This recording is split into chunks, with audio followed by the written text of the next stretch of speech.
Rei Ayanami. Superficialmente es una de las waifus más famosas del anime, uno de los memes más famosos del anime, pero realmente hay una profundidad que va más allá de la primera impresión que tenemos de ella. La personificación de la soledad, la inocencia, el aprendizaje, las carencias como humano que busca aquello que siente que necesita, pero no sabe por qué lo necesita. Calor ajeno, compañía, alguien que te entienda. Ese es el desarrollo más profundo en un personaje de Evangelion. Más crudo, más triste y más realista. Pues muy buenas, chavaladas, soy Ángel y bienvenidos a un nuevo vídeo en el que vamos a hablar de principalmente Rei 2, la primera piloto de Eva, un clon, el contenedor del alma de una deidad, pero sobre todo tiene conciencia, emociones, una personalidad como cualquier otra persona. Ahí está el conflicto. Con este personaje se nos plantea qué pasaría si aislamos por completo a una persona desde la infancia. Le damos una importancia brutal al ser indispensable para un plan secreto del gobierno, pero siempre recluido por esto, y más tarde dejamos que de repente se relacione en plena adolescencia. Una vez llegamos a la edad de dejar de ignorar cuanto nos rodea como en la niñez, y se comienza a buscar una identidad, el porqué de todas las cosas, cómo comprender a los demás, qué siente en su corazón y por qué lo siente. Esta es la adolescencia. Primero se creó una serie de clones cuya función sería reemplazar al clon que muriese fuera de los tanques de clones.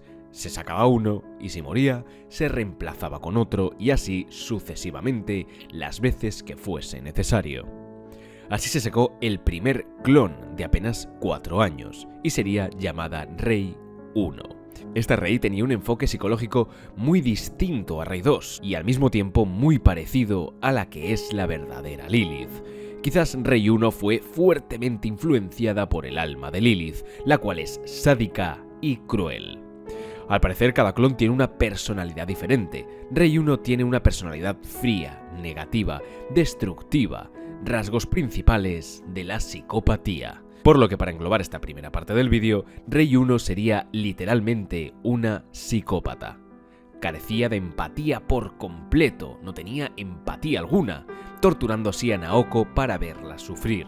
Curiosamente, la cara que pone es muy parecida a la cara de Lilith en su despertar temprano, donde aún tiene los ojos rojos con fondo negro de Lilith, antes de que Rei tome el control de ese cuerpo gigantesco y se vuelvan rojos con fondo blanco. Tras esto, Rei 1 es desvivida por las provocaciones que hacía hacia alguien más fuerte que ella.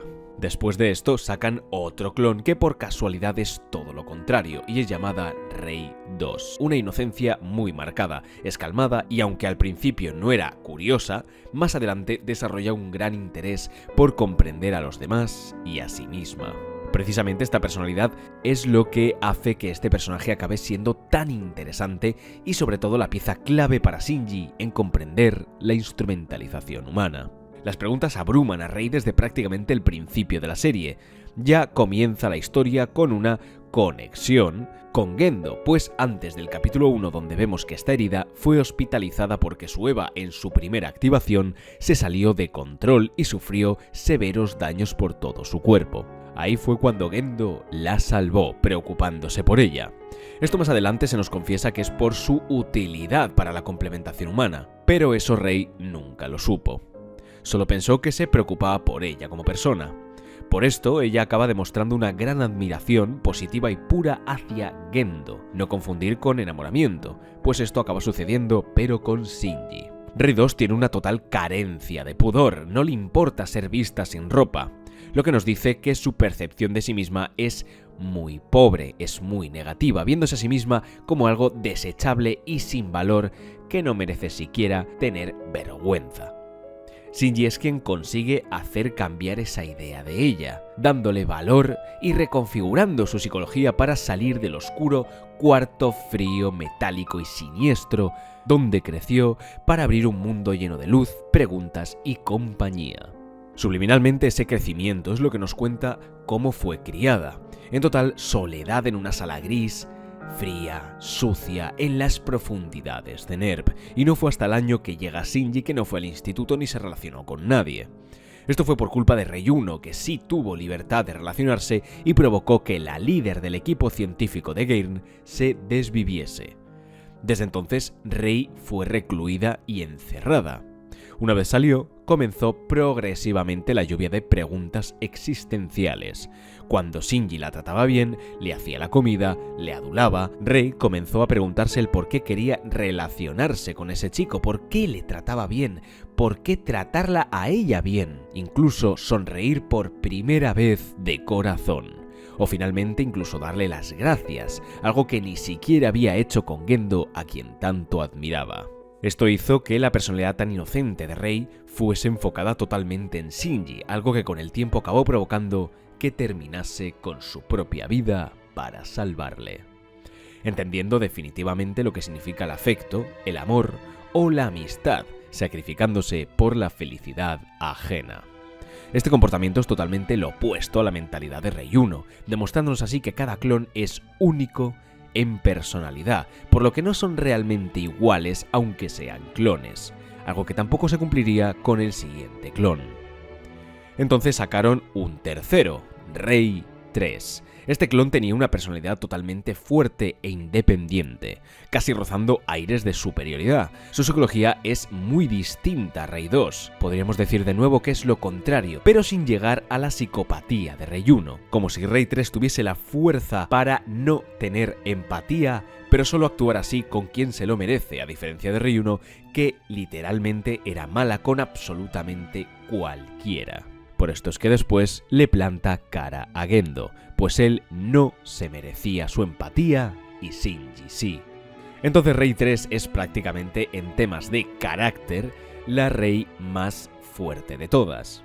Total, que esta Rei 3 es la que dará cierre a todo el mundo de Neon Genesis Evangelion, dejando atrás las debilidades de Rei 2, plantándole cara tanto a Kagoru como al mismísimo Gendo, traicionándolo para de nuevo salvar a Shinji, dándole por completo el control de la evolución artificial humana. En el momento que Rei 3 entra en Lilith, las tres Rei se fusionan en uno, complementando sus emociones, experiencias, etc., siendo Rei 2 quien estuvo viva más tiempo y por tanto acumuló más emociones y experiencia.